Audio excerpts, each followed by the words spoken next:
அன்பும் கண்மணியும் சீக்கிரமா ஒன்று சேரணும்னு யாரெல்லாம் நினைக்கிறீங்களோ இந்த வீடியோக்கு ஒரு லைக் போட்டுருங்க. இங்கே ஜீவாவோட ரெஸ்டாரண்ட்டில் அன்பும் வேலைக்கு சேர்ந்துருக்காங்க அப்படின்னு இங்கே ஜீவா சொன்னதும் இங்கே கண்மணிக்கு ஒரு விதத்தில் ஷாக்காக இருக்குது. ஏன்னா அவங்க எவ்வளோ பெரிய கம்பெனியை ரன் பண்ணிக்கிட்டு இருந்தாங்க. அவங்க வந்து ஒரு ரெஸ்டாரண்ட்டில் வேலைக்கு ஜாயின் பண்ணியிருக்கதெல்லாம் இங்கே கண்மணியால் நினைக்க முடியல. கொஞ்சம் வருத்தமாக தான் இருக்குது. இன்னொரு பக்கம் எவ்வளவு கேவலமாக நம்ம பேசினார் அவங்க பாட்டிக்காக, அதுக்கெல்லாம் இவருக்கு தேவை தான் அப்படின்னு சொல்லிட்டு இன்னொரு பக்கம் கண்மணி அவங்கள கோவப்படவும் செய்கிறாங்க. இந்த மாதிரி தான் கண்மணியோட மனசு இருக்குது. இங்கே எதிர் வீட்டில் அன்பும் கண்மணியும் தங்கி இருக்கிறாங்க. அப்பப்போ பார்க்கும்போதெல்லாம் இங்கே அன்பு கண்மணியை பார்த்தும் கண்மணி அன்புவை பார்த்தும் முறைச்சிட்டு தான் போயிட்டு இருக்காங்க. இங்கே ரெஸ்டாரண்ட்டில் அன்பு ஜாயின் பண்ணுறதுக்காக வர்றாங்க.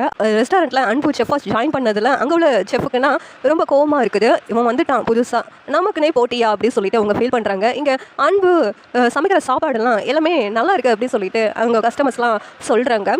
இந்த நேரத்தில் அபர்ணா அன்புவை பார்த்துட்டு ஷைட் அடிக்கிறாங்க. அன்பு செம ஹேண்ட்ஸமாக இருக்கார்ல அப்படின்னு சொல்லிட்டு இங்கே பேசிக்கிட்டு இருக்காங்க. இங்கே தேன்மொழி இங்கே அன்பும் கண்மணியும் சண்டை போடுறத பார்த்துட்டு, ஏங்கா வந்ததுலேருந்து நீங்கள் 2 பேரும் எதிரும் புதிரமாக இருக்கீங்க, என்ன விஷயம் அப்படின்னு சொல்லிட்டு கேட்குறாங்க. அவர் வேறு யாரும் இல்லை, என்னுடைய வீட்டுக்காரர் தான் அப்படின்னு சொல்லிட்டு கண்மணி தேன்மொழி கிட்ட சொல்கிறாங்க. நீ யார்கிட்டே சொல்லக்கூடாது அப்படின்னு சொல்லிட்டு சத்தியமும் வாங்கிக்கிறாங்க. உடனே தேன்மொழி, அப்படியா இவர் கூட இவங்க அக்கா சண்டை போட்டு வந்துட்டாங்களா, இவங்க 2 பேரும் சேர்ந்தா நல்லா இருக்கும் அப்படின்னு சொல்லிட்டு தேன்மொழி நினைக்கிறாங்க. இங்கே அபர்ணா தேன்மொழி கிட்ட போயிட்டு, இந்த அன்பு எவ்வளோ ஹேண்ட்ஸமாக இருக்கிறாருல, அவரை பார்த்தா எனக்கே லவ் பண்ணணும்னு தோணுது அப்படி சொல்லிட்டு அன்பு கிட்ட போய் பேசுகிறாங்க. ரொம்ப வலிகிறாங்க. அன்பும் கண்மணியை விருப்பத்துறதுக்காக இங்கே அபர்ணா கிட்ட வலிஞ்சிக்கிட்டு இருக்காங்க. உங்கள் பேர் என்ன, நீங்கள் ரொம்ப அழகாக இருக்கீங்க அப்படி சொல்லிட்டு இங்கே அன்பு பேசுகிறதெல்லாம் பார்த்துட்டு கண்மணிக்கு கடுப்பாக இருக்குது. உன்னை தேன்மொழி, எனக்கு என்னமோ உன்னை வெறுப்பேற்றுறதுக்காக தான் அன்பு அவர் இப்படியெல்லாம் அபர்ணா கிட்ட பேசிக்கிட்டு இருக்காங்கன்னு நினைக்கிறேன் அப்படின்னு சொல்லிட்டு இங்கே தேன்மொழி சொல்கிறாங்க.